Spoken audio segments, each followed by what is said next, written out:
So Dara, we're in a different area than we were before, an area of woodland, and I can see a stream in the background, and there looks to be what's kind of a little channel in the foreground, and I can see down slope now is this deciduous ash tree plantation, and the stream is running along the side there.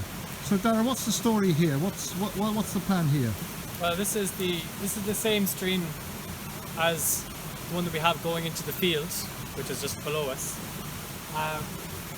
So the idea is that if we can, during a flood event, take some of the water from the stream and let it flow over this woodland, over the surface of this woodland, that's going to help to attenuate the flood peak. And if we have water getting into the field, it's going to attenuate the flood peak as well, but we have a feeling that the forest and the field might have different behaviours in terms of the way that they can attenuate the flood. So the idea would be that when the flood comes, big rainstorm, the water level rises, that increase in of flow, some of it is going to get into the field by a little gap that we can form in the bank over here. So I can see the stream in the background now, yeah, I'm just going to film up that, look.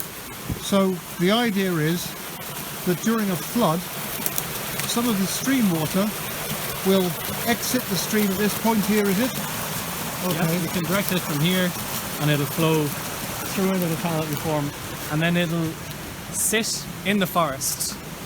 The rugosity, the roughness of the flow path will be much higher through the forest than it would in the stream. Therefore we have more flood retention, as it were. The water that's at point A is going to take longer to get down to point B if it goes through the forest as opposed to remaining within the channel all the time. And what else will it trap as well as water? Well, anything that's being carried by the flood. So during a flood, if you have any overland flow upstream, you're going to be getting particulates that are coming off the field, coming through the stream.